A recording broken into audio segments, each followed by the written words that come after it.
မရဏတာသခင်ဘုရားကြွလာတော်မူမတ်လ23ရက်စာတန်ဤလှဲ့ကွက်အတွက်တတိရှိပါတမာတတိရှိလျက်မအိပ်ဘဲစောင့်နေကြလော့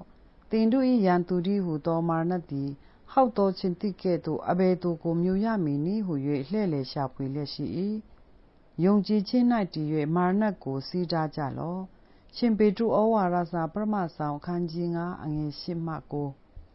လူတိုင်းတတိရှိပါစေရန်သူသည်တင့်လမ်းကြောင်းပေါ်၌ရှိနေသည်တတိကြီးစွာဝှက်ထားပြီးပိုင်နိုင်သောကြော့ကွင်းသည်တင့်အားတတိမမုံမိဘဲမမိစေခြင်းကတတိဝိရိယရှိလျက်ဇွဲကောင်းကောင်းဖြင့်စောင့်နေပါထာဝရဘုရား၏နေ့ရက်သည်ညအချိန်တခိုးလာတကဲ့သို့မိမိတို့အပေါ်မရောက်လာစေမည်အကြောင်းတတိမရှိသူနှင့်စိတ်မဝင်စားသူတို့သည်တတိပြုစေများစွာသောသူတို့သည်နှိမ့်ချခြင်းလမ်းမှလွဲသွားလျက်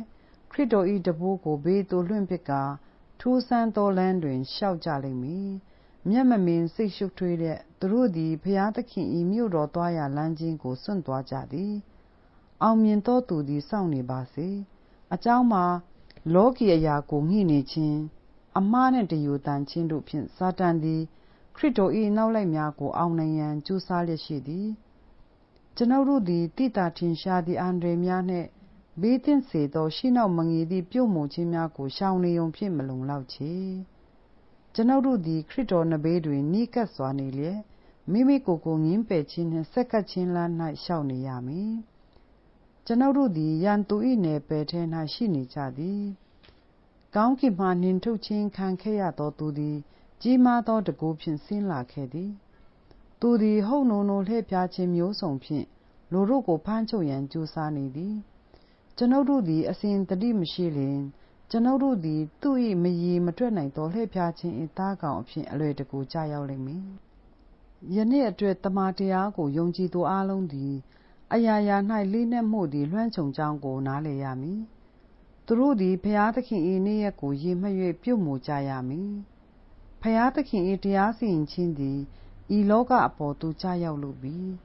ထို့ကြောင့်ထိုနေ့ရက်ကြီးအတွက်ကျွန်ုပ်တို့ပြင်ဆင်ရန်လိုအပ်သည်